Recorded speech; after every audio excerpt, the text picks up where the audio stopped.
Okay, come on over here. Okay, so we have headaches for 8 years. We had a box fall and land on the left side of the head and shoulder.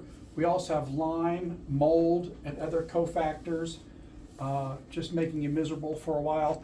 You've had a history of what percentage of your body was burned? What were some of my 72%. 70% of your body was burned, so Yeah. there's skin grafts in through here. trach? Right. Okay, so here we are. We see the right jugular is doing all the work. We see the left one coming down to nothing.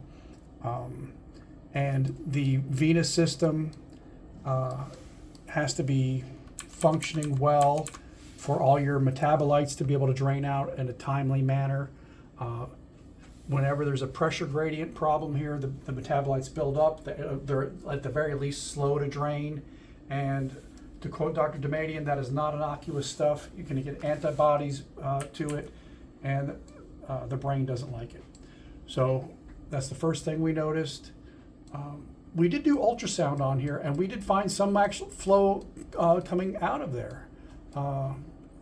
We did a venous phase, and it shows that we're actually... but we did the IV through the left arm, and when the contrast went, it went a little retrograde up all through in here, but it did not go up into the jugular vein, and it did come across. So we do have evidence of slow drainage. What else do we want to show here? Actually, that's all I really want to show on this image.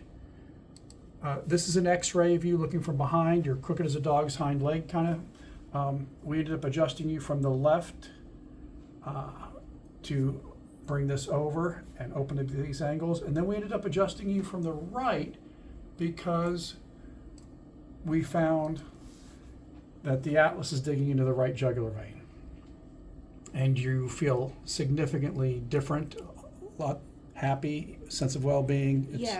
It's actually starting to work, so you're Centered, like a sense of my true self.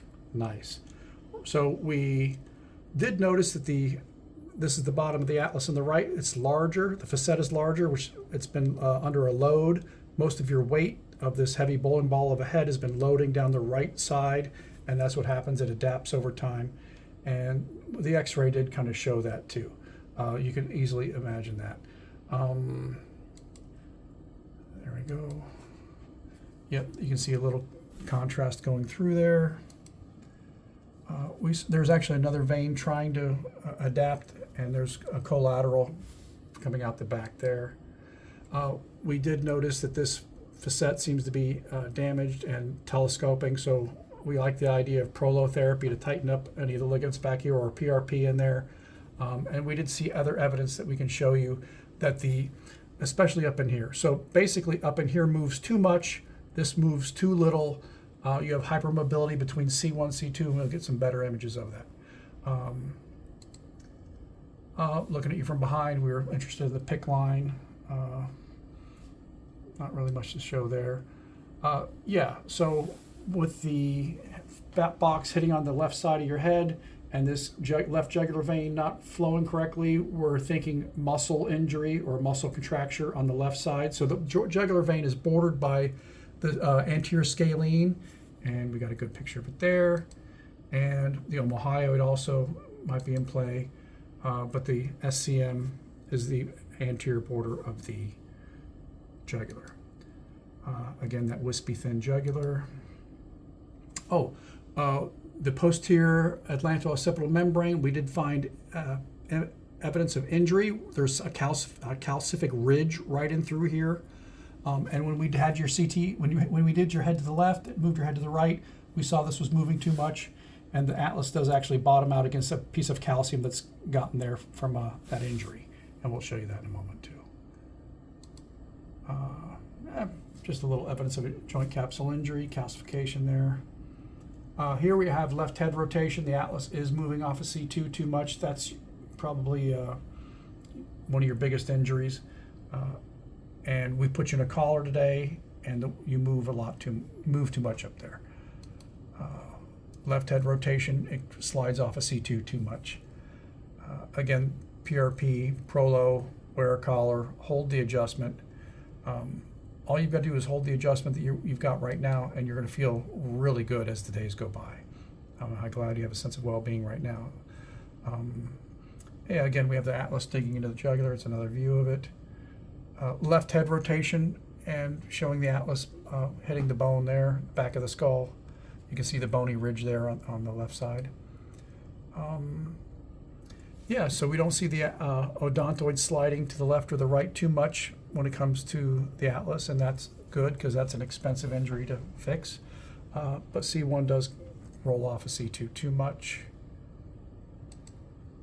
Another good shot of it. And when somebody has headaches for 8 years, we do look at the vertebral arteries to see if they're being pulled too far.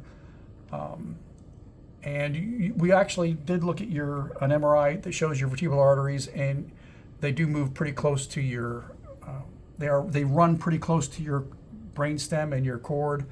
Not exactly a dolicholectasia, but enough that maybe it's what's causing your headaches, just the hypermobility. I think you're going to get better just by wearing the collar and stopping this hypermobility in there for a while. At least that'll give us proof of concept as to what's causing what. Again, left head rotation. Left and right head rotation here. Just to compare the two.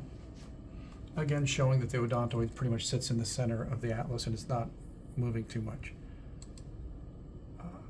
Yeah, so with right head rotation, the atlas goes up to the left like it does with everybody, and it hits this bony ridge there. So that old car accident you had from 20 years ago that tore the posterior atlanto-occipital membrane and caused it to calcify in through there, although it did probably facilitate a little hypermobility in there, it did put a bony ridge there that stopped you from going too far. So I think it prevented injury elsewhere. Again, right head rotation, atlas coming off of C2 too much. Vertebral arteries slack, not being pulled too tight. There is the entrapment. And the vertebral artery does kind of run through there, so it looks like it could be a little tight. Another shot of that anomaly. Right head rotation moving too far. Vertebral artery still has slack in it. That one's pulled pretty tight. So right head rotation, the atlas slides off of C2 a little too much, actually quite a bit too much, and put some traction on there. And I've got other views of it where you can really see it making this small, making the vertebral artery small as it pulls through that foramen. What else do I want to show you? Any questions? Anything I might? Like the artery, like the drainage system, like there was too much going up and not enough draining out. Like, Well, okay, well, the arteries are high pressure, so they have a tendency to push through there and perfuse the tissue anyway. That's important. The venous drainage being slowed, that's kind of a blind spot of healthcare today. It's not life-threatening typically, but it does set up chronic illness, in my opinion. So yeah, the venous drainage has to be, it's a shade of gray pathology, so it's difficult to say that is your body adapting to that compromised jugular vein on the left? Well, it's hard to prove one way or the other. And what people end up doing is getting stents, or maybe in your case, getting dry needling or something to get those muscles to relax, and you end up feeling the difference. So you have to decide what's important. How open do you want your veins to be? You're the one that's in charge of your body. So yeah, I would think one would have a visceral reaction when they look at this, seeing that this one is clearly dilated and doing double duty, and there's nothing on the left side. It does help when you know what normal anatomy is, and it's typically both sides. I mean, you can have one side more dominant than the other, but that just kind of jumps out at you. Yeah, so the metabolites build up, irritating the brain.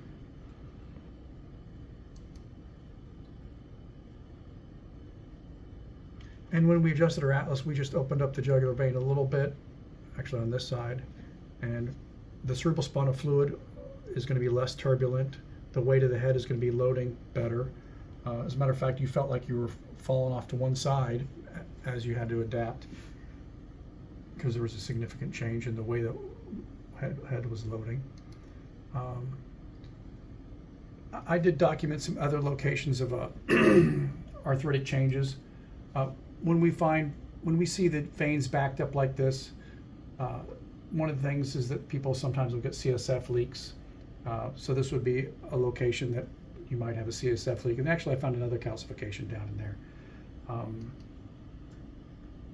Since we did the imaging, we might as well document everything that we found. Not everything. This may not be actionable information, but we made a note of it. Oh yeah, your styloids are not calcified entirely, so there's movement in there, a little calcification of the ligament, but it's not attached. So that didn't really seem to be too much of an issue. Your first ribs don't seem to be down too far. I don't think that's your injury. Yeah, I mean, look how big that facet is of that atlas. The atlas looks a little offset. Yeah. So we went after everything that I could do.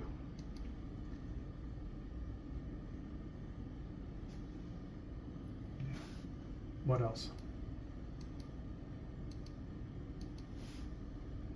I think that's good. I think that's good. I think that's everything. Excellent.